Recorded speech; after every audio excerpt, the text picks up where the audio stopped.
Добре дојдовте во темата на неделата на Радио Слободна Европа. Овој пат говориме за реформата на трудот, односно за плановите во оваа сфера во европските држави и во Македонија. Новите правила во Франција, односно така наречената реформа на трудот, што ја предложи председателот Емануел Макрон, предизвика бран протести во земјата. Реформите се само дел од целиот комплекс промени кои според експертите би можеле да водат до нови можности, но и до поголема криза. Оваа реформа беше представена како приоритет за време на изборната кампања на Макрон. Новите правила ќе ограничат исплатата за отпуштање од работа, истовремено давајќи им на компаниите поголема слобода да вработуваат и да отпуштаат луѓе.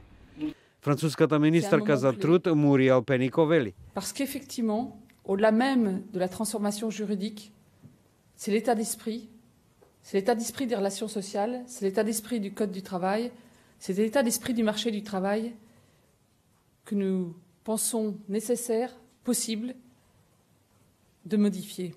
Но илјадниците работници кои излегоа на улиците се надеваат дека се доволно силни за да го присилат председателот да ги преиспита новите правила.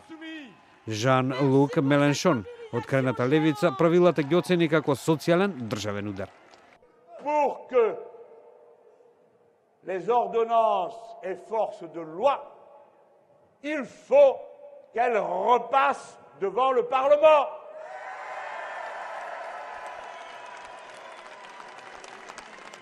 La bataille n'est pas finie. Elle commence.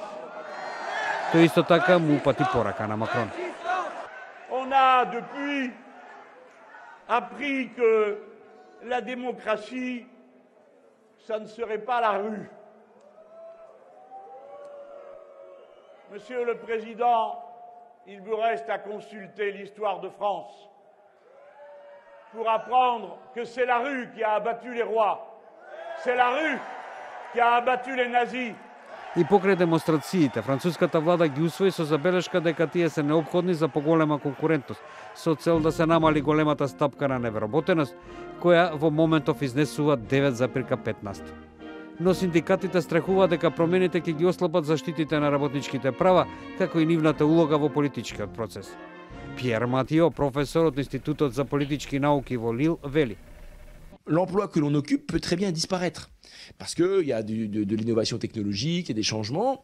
Donc, ce n'est pas un problème si un emploi disparaît, mais à la condition que la personne qui perd son travail soit aidée, accompagnée, etc. D'accord ? C'est ça qui est important. Une entreprise puisse licencier quelqu'un plus facilement, mais en même temps la personne licenciée soit aidée et accompagnée, je pense qu'il aura réussi son pari. Промените во трудовото законодавство се први во бројните реформи што ги веди Макрон со цел да ја заживее економијата и да намали невработеност.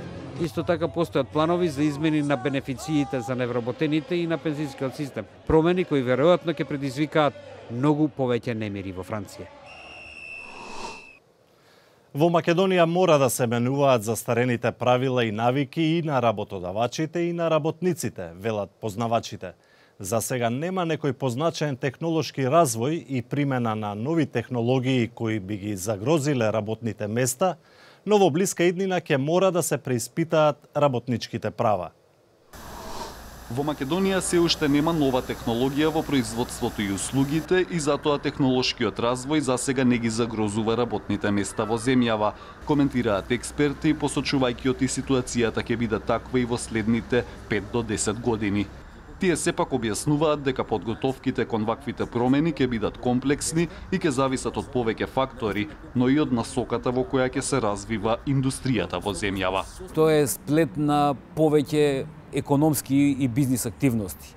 Дали ќе одиме во слободните економски зони со привлекување на странски директни инвестиции кои ќе бидат директно со иновативни технологии и практики, или тие ќе донесат повторно застарени технологии поради работната сила, дали нашиот начин на пристап до финансии ќе овозможи потикнување на компании кои ќе имаат иновативен пристап, модерен, технолошки напреден пристап за производи, услуги и така натаму, и дали воопшто потребата на македонскиот пазар е основна како водилка на македонскиот бизнис.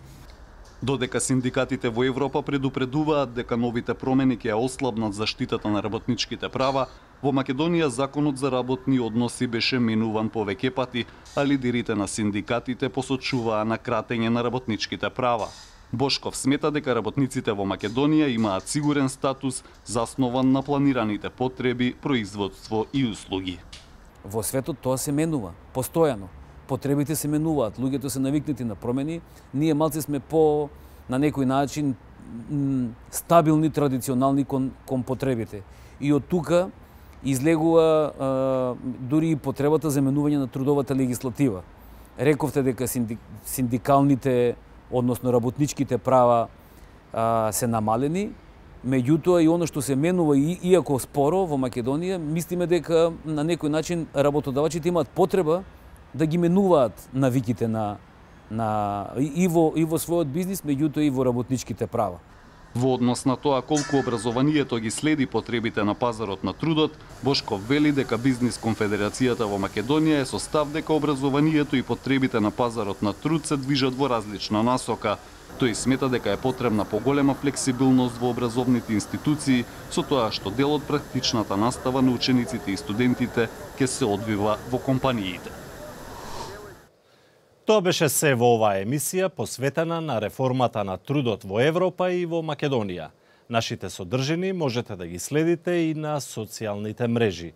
До гледање.